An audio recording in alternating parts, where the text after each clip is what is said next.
Good afternoon. I think this is page 56 or 57 in the introductory. Okay, so we're going through the lesson again. The duck runs to the shed. She runs to her eggs. The duck has 4 eggs. The eggs are at the end of the shed. Okay, so that's a read of the lesson. Of course, you would have discussed the picture with the child, so that helps them to clue in on what might be, what is being written or said here, right? So then we go back now. This is a word they probably would know. The or the duck. That sound d. This letter says d. This one says d, and these two letters says k.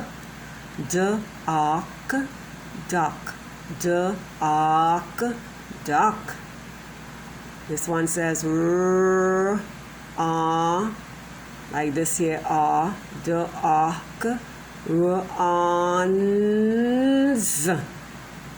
And there's a letter here that can say, and it's saying z, like a z also. On. So try sounding the words that you can sound, okay?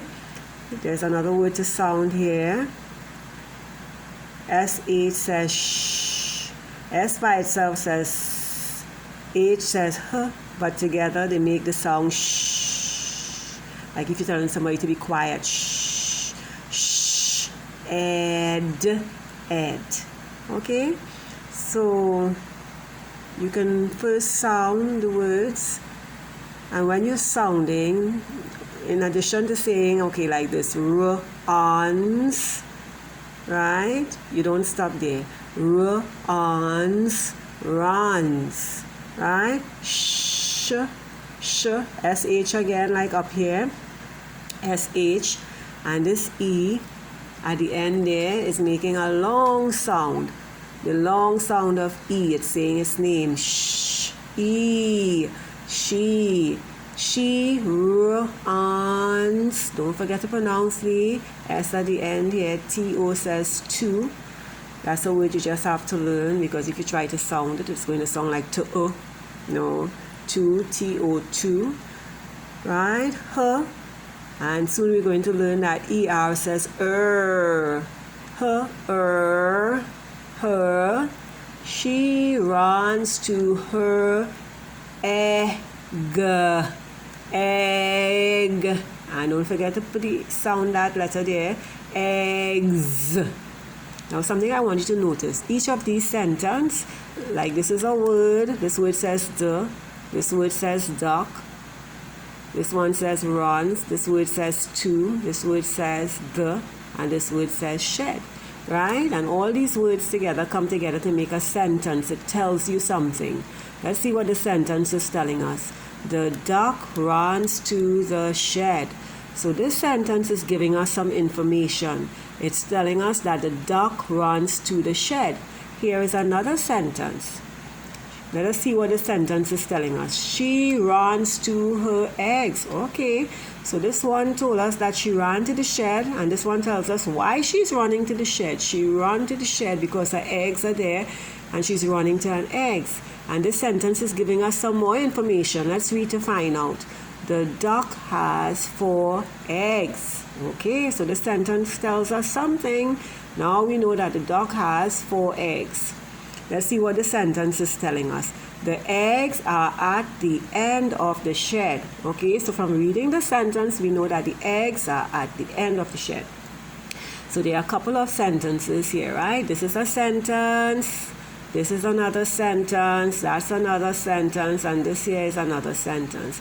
Now, if you notice, each sentence starts off with a capital letter. The first letter in every sentence is always a capital letter. So in this sentence here, you have a capital T to start it. The duck runs to the shed. And at the end of the sentence, we put something called a little dot called a full stop. Let us look at the sentence. You notice there's a capital letter at the beginning of the sentence, and there's also a full stop. That's when you know that they are finished saying what they have to say in the sentence. Full stop means stop. We're done saying what we have to say, right? She runs to her eggs. Full stop. Now they're going to start to tell you something else, so they start a new sentence. The duck has 4 eggs. Full stop. Starts with a capital letter, ends with a full stop, so they finish saying what they have to say here, and then they're going to tell you something else, some more information. The eggs are at the end of the shed. Full stop. So each sentence begins with a capital letter and ends with a full stop. And these sentences are giving you information. They are telling you things. This one tells you that the duck runs to the shed. This one tells you that she runs to her eggs. This sentence tells you that she has 4 eggs. And this sentence tells you that the eggs are at the end of the shed.